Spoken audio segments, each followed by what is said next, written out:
Assalamualaikum warahmatullahi wabarakatuh. Hari ini kita melanjutkan temanya ya. Nah, di pembelajaran 5 halaman 94 ini kita akan mengenal benda gas lebih dekat. Nah, kemarin kita sudah belajar sifat-sifat benda padat dan benda cair. Nah, sekarang benda gas juga mempunyai sifat. Nah, Ananda silahkan cari tahu lebih dalam mengenai sifat benda gas. Setelah itu Ananda silahkan tuliskan di kolom halaman 95 nama benda seperti sifat benda padat dan benda cair sebelumnya. Nanti lalu Ananda simpulkan di sifat benda gas itu apa saja. Setelah itu Ananda silahkan lanjutkan ke halaman 98 dan 99. Nah, di sini di 98 ada kolom untuk membuat teka-teki silang, untuk jawaban teka-teki silang. Nah, pertanyaannya silahkan Ananda buat sendiri mengenai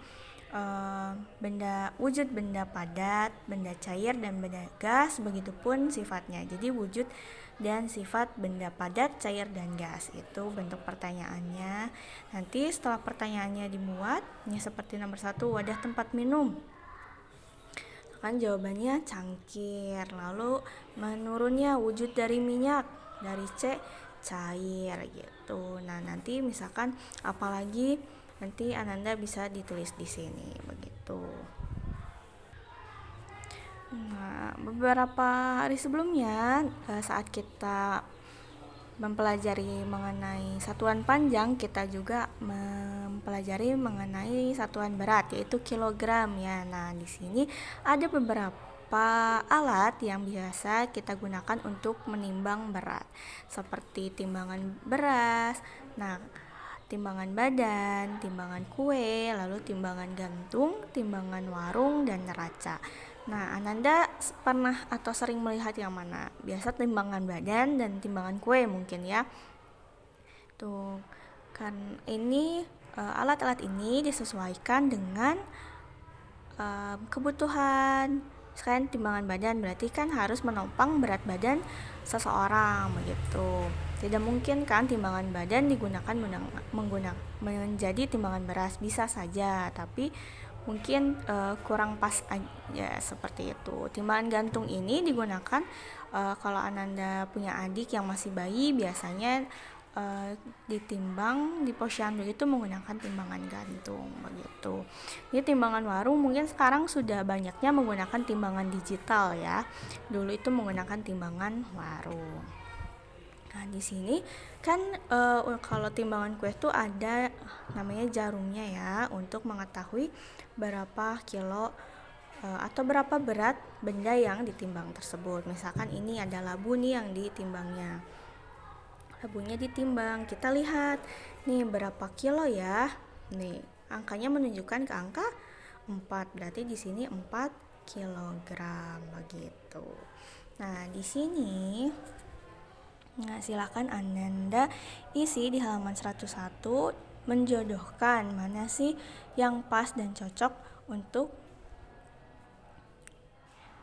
alat timbangan dan pengukurnya gitu. Misalkan kayak bayi tuh harusnya ditimbangnya di mana gitu, telur di mana begitu ya.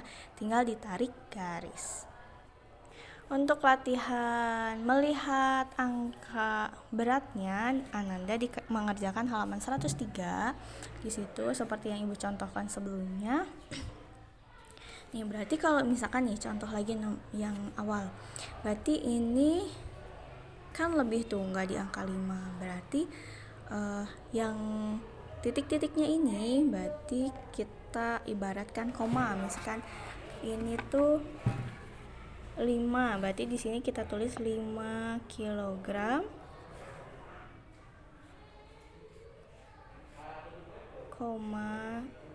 harusnya 5,1 kilogram begitu. Begitupun selanjutnya. Untuk di halaman 105 Ananda baca lalu kerjakan halaman 106-nya. Tuh ya. Tuh, nah setelah itu 106-nya dikerjakan, Ananda mengerjakan juga 109. Kan kita sudah belajar tuh benda itu ada berdasarkan wujud, memiliki sifat, nama contohnya. Misalkan berdasarkan wujudnya itu apa? Ada 3 loh. Ada benda padat, cair, dan gas. Lalu misalkan di atas benda padat sifatnya tuh apa aja? Benda cair apa aja? Nah, begitu. Dan contohnya, contoh bendanya. Misalkan yang benda padat, contoh bendanya apa? Benda cair, contoh bendanya apa? Gas, contoh bendanya apa? Begitu. Kan sebelumnya kita sudah belajar. Terakhir nih di sini ada harusnya berdiskusi, tapi Ananda coba mendiskusikannya dengan ayah atau bunda ataupun kakak ya. Di sini ada kata-kata berikut sesuai dengan hidup sederhana. Coba Ananda lingkari contoh-contoh hidup sederhana. Ya, contoh-contoh hidup sederhana.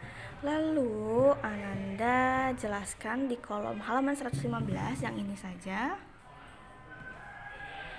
Nah, mengapa sikap sederhana penting diterapkan dalam kehidupan sehari-hari? Kenapa sih kita harus bersikap sederhana di kehidupan sehari-hari?